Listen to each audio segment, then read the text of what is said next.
বন্ধুরা আজকের এই ভিডিওতে আমি আপনাদেরকে হোয়াটসঅ্যাপের খুবই ইম্পর্ট্যান্ট একটা সেটিংস দেখাবো।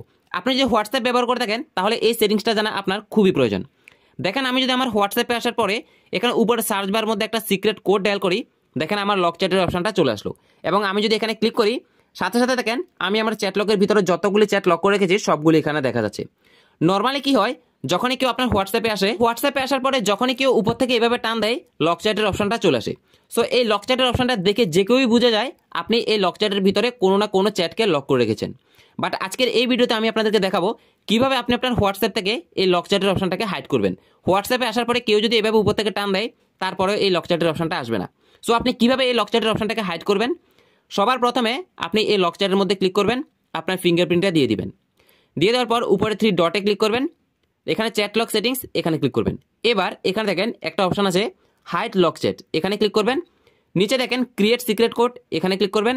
এবার এখানে আপনি একটা সিক্রেট কোড দিয়ে দিবেন। যেমন আমি আপনাদেরকে দেখাই, আমি এখান থেকে 1 2 3 4 এটা দিয়ে দিলাম, তারপর নেক্সট দিলাম, তারপর আবার আমি 1 2 3 4 দিয়ে এখান থেকে ডান করে দিলাম। এবার দেখেন কি হয়, কেউ যদি আমার হোয়াটসঅ্যাপে আসার পরে এভাবে উপর থেকে টান দেয়, দেখেন লক চ্যাটের অপশনটা কিন্তু এখন আর দেখাচ্ছে না। সো লক চ্যাটের অপশনটা কিন্তু হাইড হয়ে গেছে। সো এখন দেখেন কিন্তু আমি যদি এখানে যদি এই সিক্রেট কোডটা ডায়াল করি, যেমন 1 2 3 4 এটা ডায়াল করার সাথে সাথে লক চ্যাটের অপশনটা চলে আসলো। সো এখান থেকে আমি দেখতে পারবো আমি আমার চ্যাট লকের ভিতরে কোন কোন চ্যাটকে লক করে রেখেছি। সো আপনি কি করবেন, আপনার চ্যাট লকের ফোল্ডারটাকে আপনার হোয়াটসঅ্যাপ থেকে হাইড করে দিবেন। তাহলে কেউই কিন্তু আর দেখতে পারবে না আপনি আপনার হোয়াটসঅ্যাপের মধ্যে কোন কোন চ্যাট লক করেছেন।